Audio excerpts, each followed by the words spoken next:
Hallelujah, ದೇವರಿಗೆ ಸ್ತೋತ್ರ. ಶುಭೋದಯ. ಬೆಳಗಾಯ್ತು ಪ್ರಿಯರೇ. ಒಂದು ವೇಳೆ ನೀವು ವಿದೇಶಗಳಿಂದ ವೀಕ್ಷಿಸುತ್ತಾ ಇರುವುದಾದರೆ ಯಾವುದೇ ಸಮಯವಾಗಿರಲಿ ಯೇಸುವಿನ ಮಾತು ಕೇಳಲು ಉತ್ತಮವಾಗಿದೆ. ಇಂಡಿಯನ್ ಸ್ಟ್ಯಾಂಡರ್ಡ್ ಟೈಮ್ IST ಪ್ರಕಾರ ಪ್ರತಿದಿನ ಬೆಳಗ್ಗೆ 7 ಗಂಟೆಗೆ ಅನುದಿನದ ಧ್ಯಾನವನ್ನು ನಿಮ್ಮ ಮುಂದೆ ತರುತ್ತಾ ಇದ್ದೇವೆ. ಪ್ರತಿದಿನ ವಿಶೇಷವಾದ ಸಂದೇಶಗಳ ಮೂಲಕ ಬೆಳಗ್ಗೆ 7 ಗಂಟೆಗೆ ಯೂಟ್ಯೂಬ್ನಲ್ಲಿ ಮೀಡಿಯಾದ ಮೂಲಕ ದೇವರ ವಾಕ್ಯ ಹಂಚುತ್ತಿದ್ದೇವೆ. ಯಾಕೆಂದರೆ ಉದಯ ಕಾಲದಿಂದಲೇ ದೇವರ ವಾಕ್ಯದಿಂದ ನಮ್ಮ ದಿನದ ಕಾರ್ಯಗಳನ್ನು ಪ್ರಾರಂಭಿಸುವುದಾದರೆ ನಮಗೆ ಎಷ್ಟೋ ಮೇಲು. ಪ್ರಾರ್ಥನೆ. ಪರಿಶುದ್ಧ ದೇವರೇ, ನಿಮಗೆ ವಂದನೆಗಳು. ಮತ್ತೊಂದು ಸಾರಿ ಈ ಶ್ರೇಷ್ಠವಾದ ಸಮಯದಲ್ಲಿ ನಮ್ಮೆಲ್ಲರೊಂದಿಗೆ ಮಾತಾಡಿರಿ ಎಂದು ಕ್ರಿಸ್ತನ ನಾಮದಲ್ಲಿ ಬೇಡುತ್ತೇವೆ ತಂದೆಯೇ, ಆಮೇನ್. ಬೆಳಿಗ್ಗೆ 7 ಗಂಟೆ ಅಂದ ಕೂಡಲೇ ಪ್ರಾತಃ ಕಾಲವೆನ್ನುತ್ತೀರೋ? ಹೌದಲ್ಲ ಪ್ರಿಯರೇ, ಬೆಳಗಾಯ್ತಲ್ಲವೇ? 5-5:30 ಗಂಟೆಗೆ ಸೂರ್ಯನು ಮೂಡಿ ಬರುತ್ತಾನೆ, ಸೂರ್ಯೋದಯ ಉಂಟಾಗುತ್ತದೆ. 6 ಗಂಟೆಗೆಲ್ಲ ಬೆಳಗಾಗುತ್ತದೆ ಅಲ್ಲವೇ? ಆದರೆ 7 ಗಂಟೆ ಆದರೂ ಬಹುತೇಕ ಜನರು ರಾತ್ರಿ ತಡಮಾಡಿ ಮಲಗಿ ತಡಮಾಡಿ ಎದ್ದೇಳುವುದು ಅಭ್ಯಾಸ ಮಾಡಿಕೊಂಡಿದ್ದಾರೆ. ಆದರೆ ನೀವು ಬೇಗ ಎದ್ದೇಳ್ತಾ ಇದ್ದೀರಾ? ಒಬ್ಬ ತಮ್ಮನಿಗೆ ಕೇಳಿದೆ, ಬೆಳಗ್ಗೆ ಬೇಗ ಎದ್ದೇಳ್ತೀಯಾ ಎಂದು. ಹೌದು ಅಯ್ಯ, ಬೆಳಗ್ಗೆ 11 ಗಂಟೆಗೆ ಎದ್ದೇಳ್ತೇನೆ ಅಂದ ಆ ತಮ್ಮ. ಬೆಳಗ್ಗೆ 11 ಗಂಟೆಗೆ ಎದ್ದೇಳ್ತಾನಂತೆ, ಅಂದರೆ ಅವನು ಯಾವಾಗ ಎದ್ದೇಳ್ತಾನೋ ಅದೇ ಅವನಿಗೆ ಬೆಳಗಂತೆ. ಹೌದು ಪ್ರಿಯರೇ, ಈ ದಿನ ಬಹಳಷ್ಟು ಜನ 9 ಗಂಟೆಗೆ, 10 ಗಂಟೆಗೆ, 11 ಗಂಟೆಗೆ, 12 ಗಂಟೆಗೂ ಕೂಡ ಎದ್ದೇಳುವವರಿದ್ದಾರೆ. ಎಷ್ಟು ಬೇಗ early to bed and early to rise is good for our health and for our brain. ನಮ್ಮ ಆಕ್ಟಿವಿಟೀಸ್ ಎಲ್ಲವೂ ಕೂಡ ಆಕ್ಟಿವ್ ಆಗಿ ನಾವು ಮಾಡಬೇಕಾದರೆ ಬೇಗ ಮಲ್ಗೋದು, ಬೇಗ ಎದ್ದೇಳೋದು, ಕನಿಷ್ಠ ಕಣ್ತುಂಬ ನಿದ್ರೆ ಮಾಡುವ ಹಾಗೆ 7-8 ಗಂಟೆಗಳವರೆಗೂ ನಿದ್ರೆ ಮಾಡಬೇಕೆಂಬುದಾಗಿ ಕೂಡ ವೈದ್ಯರು ಹೇಳ್ತಾರೆ.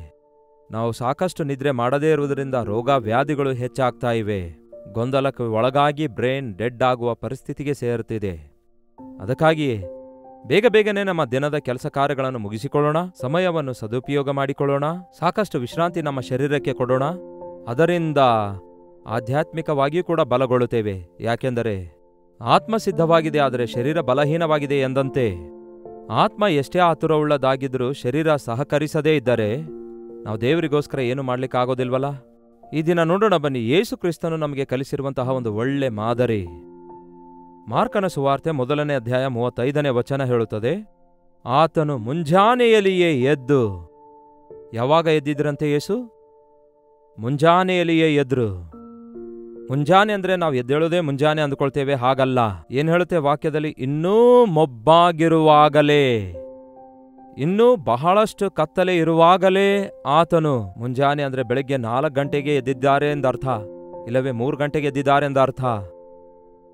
ಇನ್ನೂ ಮೊಬ್ಬಾಗಿರುವಾಗಲೇ, ಇನ್ನೂ ಬೆಳಗಾಗುವುದರೊಳಗಾಗಿಯೇ ಎದ್ದು ಹೊರಟು ಹೋಗಿ, ಎದ್ದು ಮಲಗಿದ್ದೇವೆ ಅನ್ನುತ್ತಾರೆ ಬಹಳಷ್ಟು ಜನ.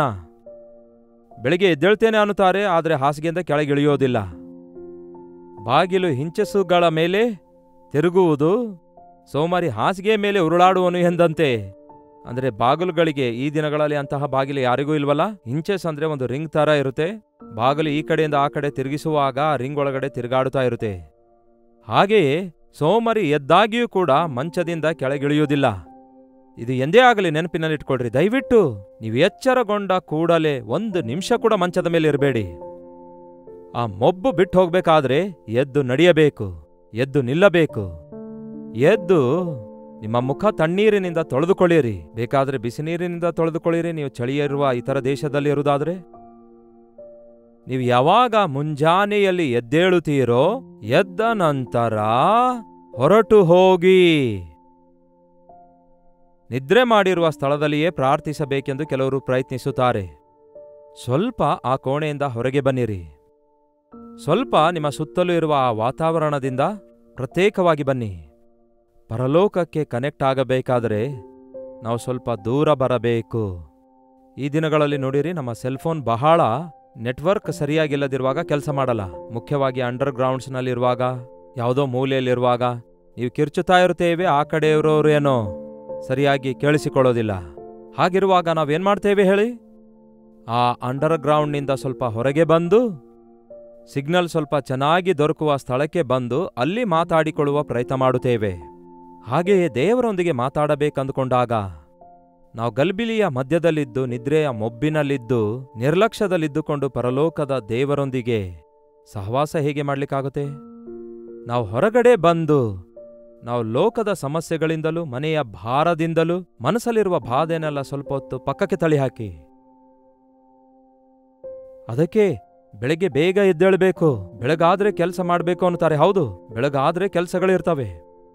ಬೆಳಗಾದ ಕೂಡಲೇ ಒಬ್ಬ ತಾಯಿಗೆ ಎಷ್ಟು ಕೆಲಸ ಇರುತ್ತೆ ನೋಡಿ. ಆಹಾರ ಸಿದ್ಧ ಮಾಡಬೇಕು, ಬ್ರೇಕ್ಫಾಸ್ಟ್ ಸಿದ್ಧ ಮಾಡಬೇಕು, ಮಕ್ಕಳನ್ನು ಸ್ಕೂಲ್ಸ್ಗಳಿಗೆ ಕಳಿಸಬೇಕು. ಇನ್ನೆಲ್ಲಿರುತ್ತೆ ಪ್ರಾರ್ಥನೆ ಮಾಡಿಕೊಳ್ಳಲು ಸಮಯ?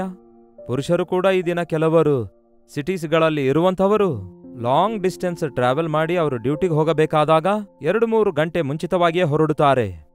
ಅದಕ್ಕಾಗಿಯೇ ಬೆಳಗ್ಗೆ ಬೇಗ ಎದ್ದೇಳ್ರಿ.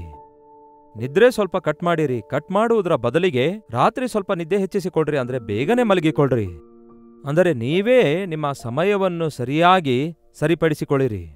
ಎಲ್ಲದಕ್ಕೂ ಸಮಯ ಇದೆ ಪ್ರಿಯರೇ. 24 ಅವರ್ಸ್ ಕೊಟ್ಟಿದ್ದಾರೆ ದೇವರು. 1-2 ಗಂಟೆ ಅಲ್ವಲ್ಲ. ಆ 24 ಗಂಟೆಗಳಲ್ಲಿ ನಾವು ವೇಸ್ಟ್ ಮಾಡ್ತಿರೋದೇನು? ಯಾವುದನ್ನು ವ್ಯರ್ಥ ಮಾಡಿಕೊಳ್ತಿದ್ದೇವೆ? ಸೆಲ್ಫೋನ್ನಿಂದ ವ್ಯರ್ಥ ಮಾಡಿಕೊಳ್ತಿದ್ದೇವೋ? ಟಿವಿಯಿಂದ ವ್ಯರ್ಥ ಮಾಡಿಕೊಳ್ತಿದ್ದೇವೋ? ಅನವಶ್ಯಕವಾದ ಹರಟೆ ಹೊಡೆದು ವ್ಯರ್ಥ ಮಾಡ್ತಿದ್ದೇವೋ?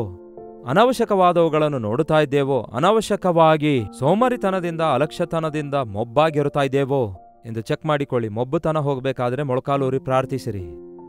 ನಿಮ್ಮ ನಿದ್ದೆಯ ಮೊಬ್ಬು ಹೋಗಬೇಕಾದ್ರೆ ಮಂಚದಿಂದಿಳಿದು ದೇವರ ಸನ್ನಿಧಿಯಲ್ಲಿ ಪ್ರಾರ್ಥನೆ ಮಾಡುವುದನ್ನು ಕಲಿತುಕೊಳ್ಳಿರಿ. ಪ್ರಾರ್ಥಿಸಿರಿ. ಯೇಸು ಇದ್ದಲ್ಲೇ ಪ್ರಾರ್ಥಿಸಲಿಲ್ಲ. ಶಿಷ್ಯರು ಅಲ್ಲೇ ಇದ್ರು. ಏನೋ ಮಾತಾಡಿಸ್ತಾರೆ, ಏನೋ ಒಂದನ್ನು ಅವ್ರು ಕೇಳ್ತಾರೆ. ಹೌದಲ್ಲವೋ? ನಾವು ಮನೆಗಳಲ್ಲಿರುವಾಗ ಮಕ್ಕಳು ಏನೇನೋ ಕೇಳ್ತಾ ಇರ್ತಾರೆ. ಮಕ್ಕಳು ಅವಶ್ಯಕತೆ ಉಳ್ಳವರಾಗಿ ಕೇಳ್ತಾರೆ. ಹಾಗಾಗಿ ಸ್ವಲ್ಪ ದೂರ ಹೋಗಿ, ಯೇಸು ಎಲ್ಲಿಗೆ ಹೋದ್ರು? ಅಡವಿಯ ಸ್ಥಳಕ್ಕೆ ಹೋಗಿ ಅಲ್ಲಿ ಪ್ರಾರ್ಥನೆ ಮಾಡುತ್ತಾ ಇದ್ರು ಅಂತ ಇದೆ. ಹಾಲೆಲೂಯಾ! ಪಾಪವಿಲ್ಲದ ಕರ್ತನಿಗೆ ಅಷ್ಟೊಂದು ಪ್ರಾರ್ಥನೆ ಅವಶ್ಯಕವಿರೋದಾದ್ರೆ ಪಾಪಿಗಳಾದ ನಮಗಾದರೂ ಪ್ರಾರ್ಥನೆ ಇನ್ನೂ ಎಷ್ಟೋ ಅವಶ್ಯಕವಾಗಿದೆಯಲ್ಲವೇ? ಇನ್ನು ಮೊಬ್ಬಾಗಿರುವಾಗಲೇ ಆತನು ಅಡವಿಯ ಸ್ಥಳಕ್ಕೆ ಹೊರಟು ಹೋಗುತ್ತಾನೆ. ದೂರದ ಸ್ಥಳಕ್ಕೆ ಹೋಗಿ, ನಿಶಬ್ದಕರವಾದ ಸ್ಥಳಕ್ಕೆ ಹೋಗಿ, ಯಾರೂ ಆತನಿಗೆ ಕಳವಳಗೊಳಿಸಲಾರ್ದ ಹಾಗೆ, ಯಾರೂ ಆತನಿಗೆ ಡಿಸ್ಟರ್ಬ್ ಮಾಡಲಾರ್ದ ಸ್ಥಳಕ್ಕೆ ಕೋರಿಕೊಂಡು ಹೋಗಿ ಅಲ್ಲಿ ತಂದೆಯೊಂದಿಗೆ ಮಾತಾಡಿಕೊಳ್ತಿದ್ದಾರೆ.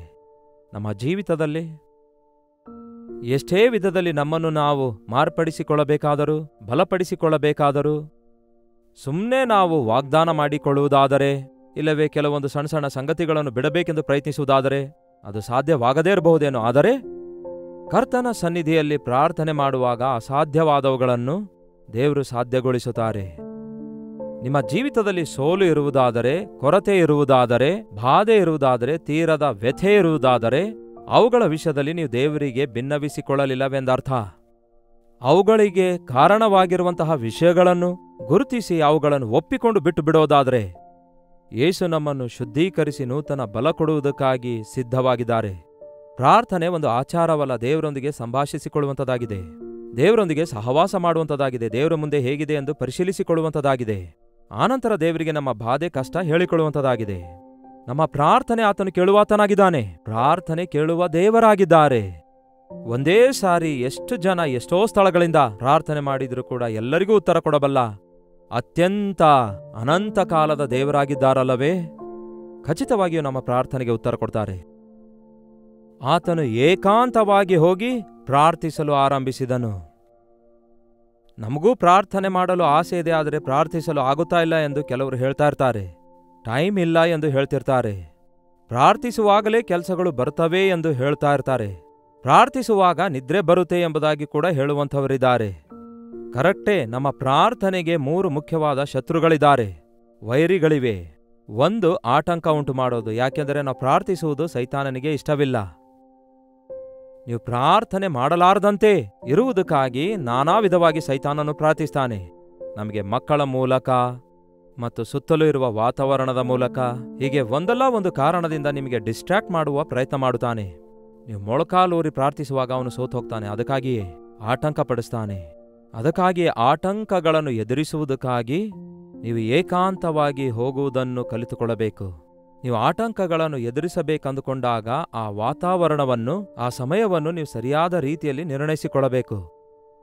ಎಲ್ಲರೂ ಬೆಳಗ್ಗೆ 6 ಗಂಟೆಗೆ ಎದ್ದೇಳುವುದಾದರೆ ನೀವು 5 ಗಂಟೆಗೆ ಎದ್ದೇಳ್ರಿ. ಆಗ ನಿಮಗೆ ಯಾರೂ ಆಟಂಕ ಪಡಿಸಲ್ಲ. ಹೌದಲ್ಲವೋ? ಒಂದು ವೇಳೆ ಆ ಪ್ರಯತ್ನದಲ್ಲಿ ಸುತ್ತಮುತ್ತಲೂ ನಿಮಗೆ ಡಿಸ್ಟ್ರಾಕ್ಷನ್ ಇರುವುದಾದ್ರೆ ಸ್ವಲ್ಪ ದೂರ ಹೋಗಿ, ಮಾಳಿಗೆಯ ಮೇಲೆ ಹೋಗಿ, ಮತ್ತೊಂದು ಕೋಣೆಯೊಳಗೆ ಹೋಗಿ, ವರಾಂಡದೊಳಗೆ ಹೋಗಿ, ಬಾಲ್ಕನಿಗೆ ಹೋಗಿ. ಆಟಂಕಗಳನ್ನು ಜಯಿಸುವುದಕ್ಕಾಗಿ ನಾವು ಆ ಪರಿಸ್ಥಿತಿ ವಾತಾವರಣಗಳನ್ನು ನಾವೇ ಅಡ್ಜಸ್ಟ್ ಮಾಡಿಕೊಳ್ಳಬೇಕು. ಎರಡನೆಯದಾಗಿ ನಮಗೆ ಆತಂಕಗಳನ್ನುಂಟು ಮಾಡುವುದಕ್ಕಾಗಿ ಬರೋದು ನಿದ್ರೆಯ ಮೊಬ್ಬು. ಅದಕ್ಕಾಗಿ ಕಣ್ಣು ಮುಚ್ಚಿಕೊಂಡು ಪ್ರಾರ್ಥನೆ ಮಾಡುವುದಕ್ಕಾಗಿ ಪ್ರಯತ್ನಿಸಬೇಡಿ. ಕಣ್ಣು ಮುಚ್ಕೊಂಡು ಪ್ರಾರ್ಥಿಸಬೇಕೆಂದು ಬೈಬಲಲ್ಲಿ ಎಲ್ಲೂ ಬರೆಯಲಿಲ್ಲ. ಅದು ಆದಿ ಸಭೆಯಲ್ಲಿ ಪರಧ್ಯಾನದಲ್ಲಿರ್ತಾ ಇದ್ರು, ಕಣ್ಣು ತೆರೆದು ಒಬ್ಬರನ್ನೊಬ್ಬರು ಸಭೆಯಲ್ಲಿ ನೋಡಿಕೊಳ್ತಾ ಇದ್ರು. ಕಣ್ಣು ಮುಚ್ಕೊಂಡು ಪ್ರಾರ್ಥಿಸಿರಿ ಎಂಬ ಅಭ್ಯಾಸ ಹೇಗೋ ಬಂದಿದೆ. ಒಳ್ಳೆಯದೇ, ಏಕಾಗ್ರತೆಗೋಸ್ಕರ ನಾವು ಕಣ್ಣು ಮುಚ್ಕೊಳ್ತಿದ್ದೇವೆ. ಕಣ್ಣು ತೆರೆದ್ರೂ ಕೂಡ ಏಕಾಗ್ರತೆ ನಮಗಿರಬಹುದು. ನಾವು ಏಕಾಂತವಾಗಿರುವಾಗ ಕಣ್ಣು ತೆರೆದ್ರೂ ನೋಡಲು ಅಲ್ಲಿ ಮನುಷ್ಯರಿಲ್ಲದೇ ಇರುವುದರಿಂದ, ಕಣ್ಣು ತೆರೆದು ಪ್ರಾರ್ಥಿಸಿದ್ರೂ ಕೂಡ ಅಲ್ಲಿ ಈ ಯಾವ ಡಿಸ್ಟ್ರಾಕ್ಷನ್ ಇರದೇ ಇರುವುದರಿಂದ ನಾವು ನಿದ್ದೆಯ ಮೊಬ್ಬನ್ನು ಜಯಿಸಬೇಕಾದ್ರೆ ಕಣ್ಣನ್ನು ತೆರೆದು ಪ್ರಾರ್ಥನೆ ಮಾಡಬಹುದು. ಇನ್ನೊಂದು ವಿಚಿತ್ರವೇನೆಂದ್ರೆ, ಮನಸ್ಸಿನಲ್ಲಿ ಪ್ರಾರ್ಥಿಸಿರಿ ಅಂದಾಗ ಗುಣಗುಣು ಗುಣಗುಣು ಅನ್ನುತ್ತಾ ಇರ್ತಾರೆ. ಮನಸ್ಸಿನೊಳಗೆ ನೀವು ಪ್ರಾರ್ಥನೆ ಮಾಡಿಕೊಳ್ಳುತ್ತಿರುವಾಗ ಮತ್ತೆ ನಿದ್ರೆ ಬರಬಹುದು, ನಿದ್ದೆಯ ಮೊಬ್ಬು ಬರಬಹುದು. ನೀವು ಮಾಡುವ ಪ್ರಾರ್ಥನೆ ನಿಮಗೆ ಕೇಳಿಸುವ ಹಾಗೆ ಗಟ್ಟಿಯಾಗಿ, ಅಂದರೆ ಊರಿನವರಿಗೆಲ್ಲ ಕೇಳಿಸುವ ಅವಶ್ಯಕತೆ ಇಲ್ಲ. ನೀವು ಮಾಡುವ ಪ್ರಾರ್ಥನೆ ನೀವೇ ಕೇಳಿಸಿಕೊಳ್ಳುವ ಹಾಗೆ ಮಾಡಿರಿ. ನೀವು ಚೆನ್ನಾಗಿ ಪ್ರಾರ್ಥನೆ ಮಾಡಿಕೊಳ್ಳಬೇಕು. ಮೂರನೇದಾಗಿ, ಚದುರಿಸುವಂತಹ ಆಲೋಚನೆಗಳು. ನೀವು ಪ್ರಾರ್ಥಿಸುವಾಗ ನಿಮಗೆ ಗೊತ್ತಾಗಲಾರದ ಹಾಗೆಯೇ ನೀವೊಂದು ಪಾಯಿಂಟ್ಗೋಸ್ಕರ ಪ್ರಾರ್ಥಿಸ್ತಾ ಇರ್ತೀರಿ. ಉದಾಹರಣೆಗೆ, ಒಂದು ಕಾರು ನನಗೆ ಕೊಡಿರಿ ದೇವರೇ ಅನ್ನುತ್ತೀರಿ. ಆ ಕಾರು ಕಪ್ಪು ಕಲರ್ ಕಾರ್ ಆಗಿದೆಯೋ, ಯಾವ ಕಂಪನಿಯ ಕಾರು, ಯಾವ ಕಾರು, ಮೊನ್ನೆ ನೋಡು ಬಂದಿದ್ದೇವೆ ಆ ಕಾರೋ ಎಂಬುದಾಗಿ ನಿಮ್ಮ ಆಲೋಚನೆಗಳು. ಹಾಗೆ ಯೋಚಿಸಿ ನೀವು ಆ ಸಮಯದಲ್ಲಿ ಡಿಸ್ಟ್ರಾಕ್ಟ್ ಆಗುತ್ತಾ ಇರ್ತೀರಿ. ಹಾಗೆ ಚದುರಿಸುವಂತಹ ಆಲೋಚನೆಗಳಿಂದ ಜಯಿಸಬೇಕಾದರೆ ಸ್ವಲ್ಪ ಜೋರಾಗಿ ಪ್ರಾರ್ಥನೆ ಮಾಡುವಾಗ ನಿಮ್ಮ ಆಲೋಚನೆಗಳು ಚದುರಿ ಹೋಗುವುದಿಲ್ಲ. ನೀವು ನಡೆಯುತ್ತಾ ಪ್ರಾರ್ಥನೆ ಮಾಡಿಕೊಳ್ಳಬಹುದು, ನೀವು ನಿಂತು ಪ್ರಾರ್ಥನೆ ಮಾಡಿಕೊಳ್ಳಬಹುದು, ನೀವು ಕೈಗಳೆತ್ತಿ ಪ್ರಾರ್ಥನೆ ಮಾಡಬಹುದು, ನೀವು ಮೊಳಕಾಲೂರಿ ಪ್ರಾರ್ಥನೆ ಮಾಡಬಹುದು. ನಿಮ್ಮ ಮನಸ್ಸು ದೇವರ ಮೇಲೆ ಕೇಂದ್ರೀಕೃತವಾಗಿರುವಾಗ, ನನ್ನ ಪ್ರಾರ್ಥನೆ ದೇವರು ಕೇಳ್ತಿದ್ದಾರೆ ಎಂಬ ನಂಬಿಕೆಯಿಂದ ನೀವು ಪ್ರಾರ್ಥಿಸುವಾಗ, ಆ ಪ್ರಾರ್ಥನೆಯ ಬಲ ನಿಮ್ಮ ಜೀವಿತಕ್ಕೆ ಎಷ್ಟೋ ಧನ್ಯಕರವಾಗಿರುತ್ತೆ. ದಿನವಿಡೀ ಸೈತಾನನು ಕಾರ್ಯಗಳನ್ನು ಮಾಡಿಸುವುದಕ್ಕಾಗಿ, ಅನಾವಶ್ಯಕವಾದ ಶೋಧನೆಗಳನ್ನು ತಪ್ಪಿಸಿಕೊಳ್ಳುವುದಕ್ಕಾಗಿ, ಹೋರಾಟ ತಪ್ಪಿಸಿಕೊಳ್ಳುವುದಕ್ಕಾಗಿ, ಮಾಡುವ ಕಾರ್ಯಗಳಲ್ಲಿ ದಿವ್ಯದಾನ ನೋಡುವುದಕ್ಕಾಗಿ ನಮ್ಮ ಉದಯ ಕಾಲದಲ್ಲಿನ ಪ್ರಾರ್ಥನೆ ಎಷ್ಟೋ ಸಹಕರಿಸುತ್ತದೆ. ಪ್ರತಿದಿನ ಉದಯದಲ್ಲಿ ಎದ್ದೇಳಿರಿ, ದೇವರೊಂದಿಗೆ ಸಹವಾಸ ಮಾಡಿರಿ. ಈ ದಿನ ಬುಧವಾರವಲ್ಲವೋ? ಬಹಳಷ್ಟು ಚರ್ಚಸ್ಗಳಲ್ಲಿ ಬುಧವಾರ ಮಧ್ಯವಾರದ ಪ್ರಾರ್ಥನೆ ಇರುತ್ತೆ. ಹೆಸರಿಗೋಸ್ಕರವೇ ಬಹಳಷ್ಟು ಜನ ವಿಶ್ವಾಸಿಗಳು ಮಧ್ಯವಾರದ ಪ್ರಾರ್ಥನೆಗೆ, ಚರ್ಚಸ್ಗೆ ಹೋಗೋದಿಲ್ಲ. ಏನೇನೋ ನೆಪ ಹೇಳ್ತಾ ಇರ್ತಾರೆ. ಆದರೆ ಈಗೋ ಈ ಲೈವ್ನಲ್ಲಿ, ಝೂಮ್ನಲ್ಲಿ ಪ್ರತಿ ಬುಧವಾರ ನೀವು ಕೂಡ ಪ್ರಾರ್ಥಿಸಬೇಕೆಂಬ ಆಸಕ್ತಿಯಿಂದ ಈ ದಿನ ಪ್ರತ್ಯೇಕವಾಗಿ ಪ್ರಾರ್ಥನೆಗೋಸ್ಕರ ನಾವು ನಿಶ್ಚಯಿಸಿಕೊಳ್ಳುತ್ತಿದ್ದೇವೆ. ಹಾಗಾಗಿ ಈ ಅನುದಿನದ ಧ್ಯಾನದಲ್ಲಿ ಈ ರೀತಿ ಲೈವ್ನಲ್ಲಿ ನೀವು ಕೂಡ ಜಾಯ್ನ್ ಆಗಿರಿ, ಎಲ್ಲರೊಂದಿಗೆ ಸೇರಿ ಪ್ರಾರ್ಥಿಸಿರಿ. ದೇವರು ದೊಡ್ಡ ಕಾರ್ಯಗಳನ್ನು ಮಾಡ್ತಾರೆ. ಪ್ರತಿ ಶುಕ್ರವಾರ ಇಲ್ಲವೇ ಶನಿವಾರ ಕೂಡ ಸಭೆಗಳಲ್ಲಿ ಉಪವಾಸ ಪ್ರಾರ್ಥನೆಗಳಿರುತ್ತವೆ. ಹೋಗಿ ಪಾಲ್ಗೊಳ್ಳಿರಿ. ಪ್ರತಿದಿನ ದೇವರಿಗೆ ಏಕಾಂತವಾಗಿ ಪ್ರಾರ್ಥನೆ ಮಾಡಿರಿ. ಕನಿಷ್ಠ ವಾರಕ್ಕೆ 2 ಆವರ್ತಿ ಆದರೂ ದೇವ ಜನರೊಂದಿಗೆ ಸೇರಿ ಉಪವಾಸವಿದ್ದು ಪ್ರಾರ್ಥಿಸುವುದನ್ನು ಕೂಡ ಅಭ್ಯಾಸಿಸಿಕೊಳ್ಳಿರಿ. ಆಗ ನೀವು ಅಭಿವೃದ್ಧಿಯಾಗುತ್ತೀರಿ, ನಿಮ್ಮ ಕೈ ಕೆಲಸವೆಲ್ಲ ಸಫಲವಾಗುತ್ತದೆ. ಮೇಲಿಂದ ಮೇಲೆ ಸೈತಾನನು ಉಂಟು ಮಾಡುವ ಶೋಧನೆಗಳಿಂದ ಬಿಡುಗಡೆ ಹೊಂದುತ್ತೀರಿ. ಮೇಲಿಂದ ಮೇಲೆ ಸೈತಾನನ ತಂತ್ರಗಳೇನೆಂದು ಅರಿತು ಅವನನ್ನು ಜಯಿಸುತ್ತೀರಿ. ಪ್ರಾರ್ಥನೆ ನಮಗೆ ಉಸಿರಾಗಿದೆ. ಪ್ರಾರ್ಥನೆ ಇಲ್ಲದಿದ್ದರೆ ಆತ್ಮೀಕ ಜೀವಿತದಲ್ಲಿ ನಾವು ಬದುಕಲಿಕ್ಕಾಗೋದಿಲ್ಲ. ಪ್ರಾರ್ಥನೆ ನಮಗೆ ಬೆನ್ನೆಲುಬಾಗಿದೆ. ಪ್ರಾರ್ಥನೆ ನಮ್ಮನ್ನು ನಿಲ್ಲಿಸುವಂಥದ್ದಾಗಿದೆ. ಸ್ಟ್ರೇಟ್ ಆಗಿ ನಿಲ್ಲುವುದಾದರೆ ಬೆನ್ನೆಲುಬು ಸರಿಯಾಗಿದೆ ಎಂದ ಅರ್ಥವಲ್ಲವೋ?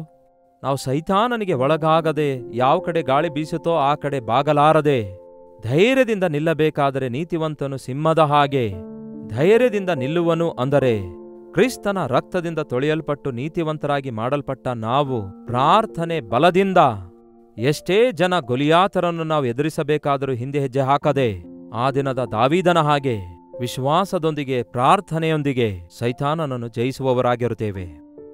ಆತ್ಮಿಕ ಜೀವಿತದಲ್ಲಿ ನೀವು ಅಭಿವೃದ್ಧಿಯಾಗಬೇಕೆಂದು, ದಿನವೂ ದೇವರೊಂದಿಗೆ ಸಹವಾಸ ಮಾಡಬೇಕೆಂದು, ದೇವರೊಂದಿಗೆ ನೀವು ವೈಯಕ್ತಿಕವಾಗಿ ಸಂಬಂಧವುಳ್ಳವರಾಗಿ, ಅನುಸಂಬಂಧವುಳ್ಳವರಾಗಿ ದೇವರೊಂದಿಗೆ ಸಂಭಾಷಿಸುತ್ತಾ ಪ್ರಾರ್ಥಿಸುವವರಾಗಿರಬೇಕೆಂದು ನಿಮ್ಮೆಲ್ಲರನ್ನು ಪ್ರೇರೇಪಿಸುವುದಕ್ಕಾಗಿ ದೇವರ ವಾಕ್ಯದ ಮೂಲಕ ಮತ್ತೊಂದು ಸಾರಿ ಎಲ್ಲ ವಿಷಯಗಳನ್ನು ತಿಳಿಯಪಡಿಸುತ್ತಿದ್ದೇನೆ. ಬನ್ನಿರಿ, ಪ್ರಾರ್ಥನೆ ಮಾಡಿಕೊಳ್ಳೋಣ. ಪರಿಶುದ್ಧ ದೇವರೇ, ನಿಮಗೆ ವಂದನೆಗಳು.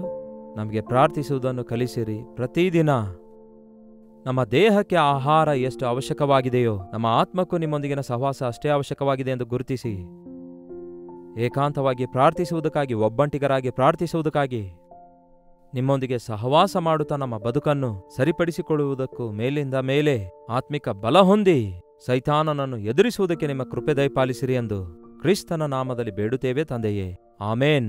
ತಂದೆಯಾದ ದೇವರ ಪ್ರೀತಿಯು, ಮಗನಾಗಿರುವ ಕ್ರಿಸ್ತನ ಕೃಪೆಯೂ, ಆದರಣೆ ಕರ್ತನಾದ ಪವಿತ್ರಾತ್ಮನ ಸಹವಾಸವು ಕೂಡಿ ಬಂದಿರುವ ನಮ್ಮೆಲ್ಲರೊಂದಿಗೂ ಇಂದಿಗೂ ಸದಾಕಾಲಕ್ಕೂ ನೆಲೆಯಾಗಿರಲಿ. ಆಮೇನ್. ದೇವರಿಗೆ ಸ್ತೋತ್ರ. ನಿಮ್ಮ ಪ್ರಾರ್ಥನೆ ಅವಶ್ಯಕತೆಗಳು ಇರುವುದಾದರೆ ದಯವಿಟ್ಟು ಕೆಳಗೆ ಕೊಡಲ್ಪಟ್ಟಂತಹ ನಂಬರಿಗೆ, ಅಂದರೆ 8939731313ಗೆ ಟೆಕ್ಸ್ಟ್ ಇಲ್ಲವೇ ವಾಯ್ಸ್ ಮೆಸೇಜನ್ನು ವಾಟ್ಸಪ್ ಮಾಡಿರಿ. ನಿಮಗೋಸ್ಕರ ಪ್ರಾರ್ಥಿಸ್ತಿದ್ದೇವೆ. ಕರ್ತನು ತಪ್ಪದೆ ಸಹಾಯ ಮಾಡ್ತಾರೆ.